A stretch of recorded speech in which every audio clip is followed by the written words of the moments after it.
Now, Trump comes out to warn Iran, lay down arms and surrender, or Iran troops will be killed. Stand up and take back your country. This is what Donald Trump has to come out to say in his latest remarks, or rather his latest warning to the Iranian territory and the Iranian regime. Let's quickly first take a look as to what his exact remarks were before we proceed with a discussion on the same and more details on the same. I'm once again calling on all members of the Iranian Revolutionary Guard, the military and the police, to lay down their arms. They're only going to be killed. And now is the time to stand up for the Iranian people and help take back your country. You're going to have a chance after all these years to take back your country. Accept immunity. We'll give you immunity. And we'll be giving you really the right side of history, because that's what it is. So you'll be perfectly safe with total immunity, or you'll face absolutely guaranteed death. And I don't want to see that. They don't want to see it either.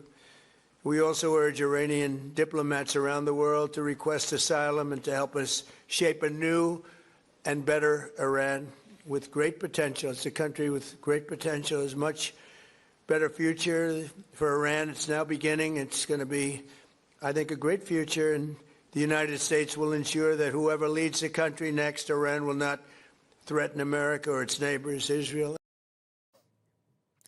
Pranay Upadhyay continuing to be with us on the broadcast. Pranay, how are we looking at these very developments coming in now, with Donald Trump asking for Iran to surrender? Because Iran, since day one, has been very clear with their message that come what may, we will not give up. We will definitely not be surrendering, given that the US and Israel have both bombed the negotiating table that they were conducting those talks over. Now, this coming in as fresh warnings from Donald Trump. How are we looking at it?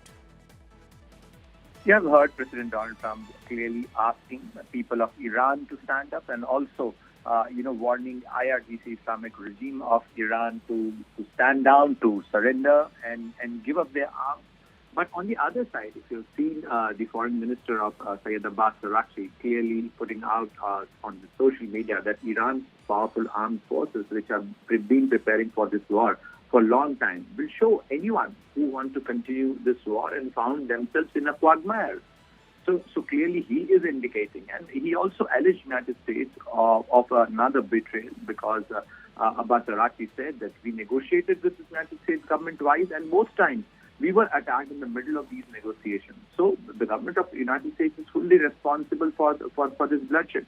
So at a time when both the parties have hardened their battle lines, at a time when you must have heard U.S. Secretary of War Pete Hegseth, along with the Central Command Chief Admiral Brad Cooper, who appeared before the cameras just a while ago, and they said that we are going to finish this operation, and there is no deadline which we have kept for this operation. So, as long as it takes, so they are going to continue, and they have a well laid out operational plan to execute and destroy the Iranian Islamic regime. And they have targeted besiege, they have targeted IRGC headquarters, they have targeted the missile manufacturing capabilities of Iran, and they have already destroyed, as they claim, they have already destroyed the air defense and the air force and the naval capabilities of Iran.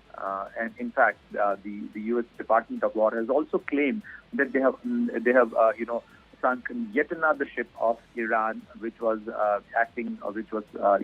working as a mothership for the drone attacks, being carried out by Iran. Absolutely, Pranay. Pranay, stay with us.